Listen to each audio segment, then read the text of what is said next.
기도하겠습니다. 하나님 아버지 감사드립니다. 우리를 죄에서 불러주셔서 하나님의 자녀 삼아주시고 또 사명자로 불러주셔서 감사드립니다. 우리의 힘과 능력으로 할 수 없는 그 일, 하나님의 은혜와 역사와 도우신 가운데 해낼 줄 믿습니다. 도우시는 하나님께 간구합니다. 감당할 능력과 방법 우리는 알지 못합니다. 그러나 주님께 간절히 소망하고 기도합니다. 주님께서 맡기신 이 사명 감당할 수 있도록 은혜와 역사와 모든 능력을 더하여 주시옵소서. 오늘도 주님의 은혜를 간절히 사모하옵고 우리 주 예수 그리스도의 이름으로 간절히 기도하옵나이다. 아멘.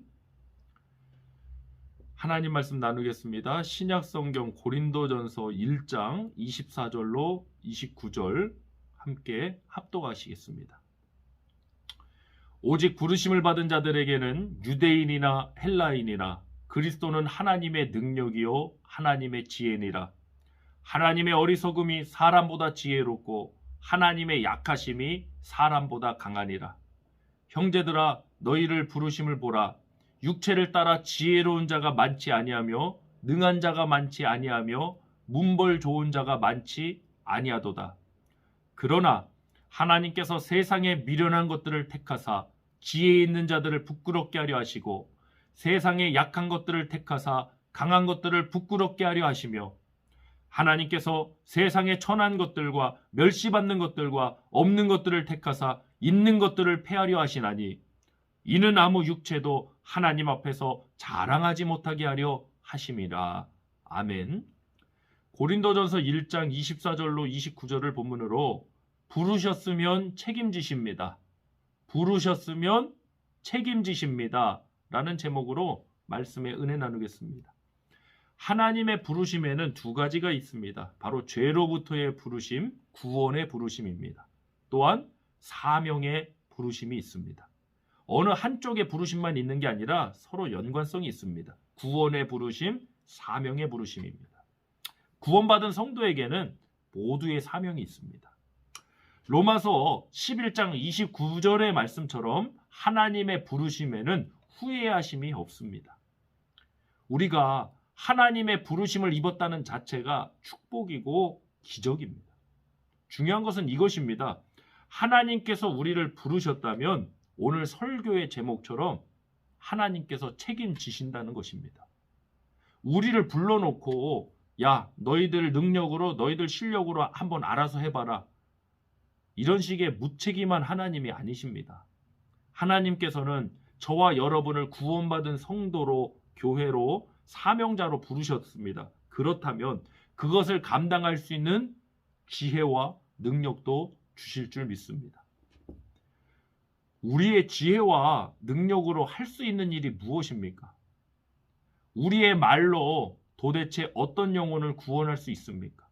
하나님의 말씀이 선포될 때 영혼 구원의 역사, 어둠의 영이 떠나가는 역사가 임할 줄 믿습니다. 저는 사역자니까 이 사역에 부르심을 받은 분들을 많이 만날 수밖에 없지 않습니까? 근데 간혹 본인이 이제 준비하고 본인이 갖고 있는 은사나 어떠한 그것을 통해서 물론 하나님 앞에 쓰임 받아야 되는데 그것만이 최고라고 생각하시는 분들도 계십니다. 여러분 이 땅에 최고는 존재하지 않습니다. 최고는 하나님이십니다. 하나님의 말씀만이 선하고 완전한 줄 믿습니다.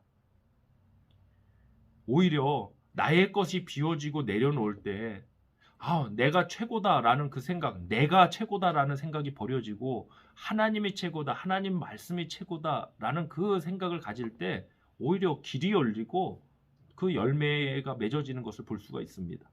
우리 본문 24절로 25절 합독해 보겠습니다. 오직 부르심을 받은 자들에게는 유대인이나 헬라인이나 그리스도는 하나님의 능력이요 하나님의 지혜니라. 하나님의 어리석음이 사람보다 지혜롭고 하나님의 약하심이 사람보다 강하니라. 아멘. 사랑하는 성도 여러분, 부르심을 받은 자들의 지혜와 능력이 무엇입니까? 바로 예수 그리스도입니다. 문제는 뭐냐? 하나님의 부르심을 받은 사람들이 우리의 지혜와 우리의 능력은 예수 그리스도인데 예수 그리스도만을 의지하지 않고 자꾸 자기의 지혜, 자기의 경험, 자기가 준비한 거 이런 것들을 의지해서 무언가를 해보려 한다는 것입니다. 100% 실패입니다. 제 경험상 그렇게 그 경험을 어떤 내 경험이나 어떤 내 지식이나 내 방법론을 가지고 어떤 것을 했을 때 한 명의 영혼도 구원받지 못합니다. 내 것으로는 그 누구도 구원받을 수 없습니다.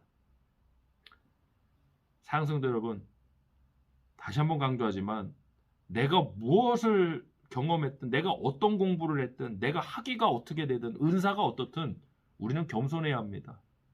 겸손해야 하나님이 사용하시기 때문입니다. 겸손하지 않은 사람들은 자기 것만이 최고고 이것만을 해야 되는 줄 착각합니다. 아닙니다. 하나님의 역사에서는요, 때로는 정말 허술해 보이는데 야, 어떻게 저런 목사님이 저런 목회를 하실 수 있을까라고 싶을 정도로 정말 부족하고 연약해 보이는데 오히려 그분을 통해 하나님이 더 큰 역사를 이루시는 경우를 우리는 많이 봅니다. 야, 어떻게 저런 교회에서 부흥의 역사가 일어날까 싶을 정도의 교회가 있습니다. 프로그램도 잘 갖춰지지 않은 것 같고 어떤 시스템적으로 좀 흠도 많고 부족함도 보이는 것 같은데 이상하게 교회가 부흥됩니다. 그 교회는 진짜입니다. 성령께서 진짜 역사하시는 교회입니다. 저는 우리 교회가 그런 교회가 되기를 간절히 소망합니다.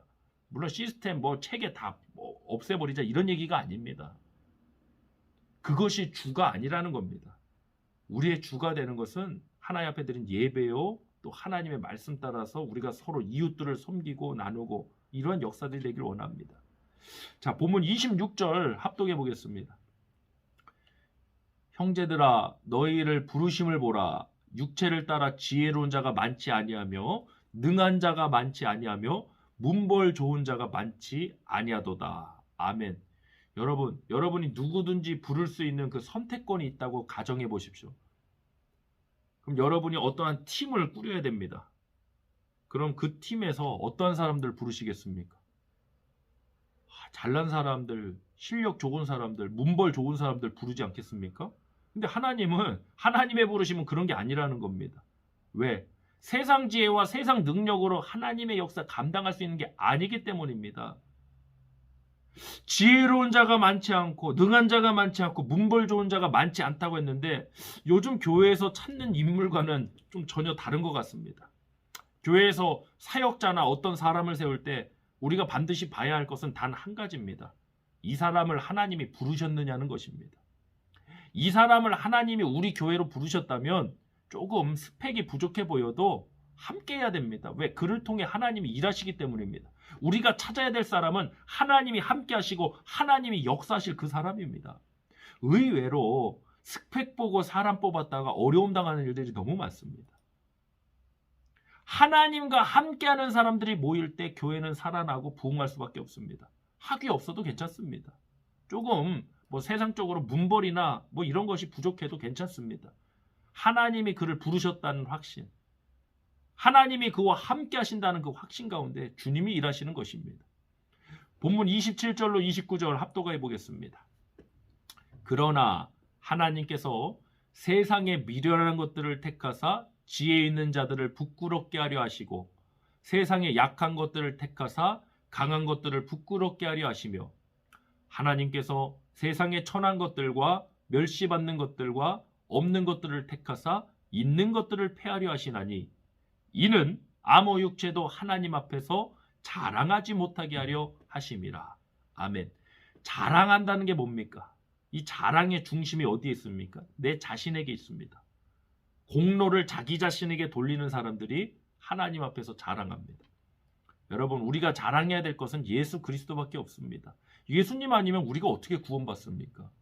아무리 똑똑한들, 아무리 능력이 많은들, 아무리 문벌이 좋은들 예수님 말 통하지 않고 우리가 어떻게 하나님 앞에 나갑니까? 하나님이 지혜와 능력을 주시지 않았으면 우리가 할 수 있는 일은 아무것도 없습니다. 빌립보서 4장 13절 말씀 기억하십니까? 내게 능력 주시는 자 안에서 내가 모든 것을 할 수 있느니라. 아멘. 반대로 생각해 볼까요? 하나님께서 능력 주시지 않으면, 능력 주시는 자 안에 있지 않으면 아무것도 할 수 없느니라. 사랑성도 여러분, 하나님께서 내게 능력을 주셔서 그 일이 가능한 것이지 우리 힘과 우리의 능력, 우리의 지혜로 할 수 있다? 그렇지 않습니다. 하나님이 저와 여러분을 부르셨다면, 그 콜링이 확실하다면 어떠한 일이 주어져도 여러분 두려워하지 마십시오. 감당할 능력 하나님이 주실 줄 믿습니다. 모세에게, 이스라엘 백성들을 출애굽시켜야 될 모세에게 하나님은 군대를 주시지 않았습니다. 하나님의 지팡이를 손에 잡게 하셨습니다. 하나님의 지팡이를 손에 잡아서 이스라엘 백성들을 출애굽시키게 하셨습니다. 그 역사처럼 하나님께서는 저와 여러분에게 때를 따라 돕는 은혜와 감당할 능력과 지혜를 부어주실 줄 믿습니다. 어떤 신학자가 이렇게 말했습니다. 능력에 맞는 일을 찾지 말고 일에 맞는 능력을 구하라. 아멘. 사랑하는 성도 여러분, 하나님께서 감당할 능력과 지혜를 부어주실 줄 믿습니다. 잊지 마십시오. 하나님이 우리 교회를 부르셨고 저와 여러분을 그 사명의 사역의 현장으로 부르셨다면 감당할 능력과 지혜 하나님께서 주실 줄 믿습니다. 지금 우리가 갖고 있는 능력과 우리가 갖고 있는 상황으로 이 문제에 접근하지 마십시오. 하나님께서 도우실 걸 믿고 하나님의 역사를 믿고 우리 함께 합력하여 하나님의 뜻, 선을 이루어가는 우리 교회가 되길 간절히 소망합니다. 우리 시간 합심하여 기도하겠습니다. 하나님이 부르셨으면 책임지십니다. 하나님이 부르셨으면 감당할 지혜와 능력과 은사도 주실 줄 믿습니다. 우리 합심하여 기도하겠습니다. 하나님 아버지 감사드립니다. 하나님께서 우리를 불러주셔서 감사합니다. 하나님, 우리는 준비되어야 쓰임받는다고 생각합니다. 물론 믿음의 영적 준비가 필요하지만 그 준비라는 것이 과연 무엇인가? 어떤 학벌의 준비, 어떤 스펙의 준비, 이러한 준비가 아니라 하나님이 함께 하시는 믿음의 준비였습니다.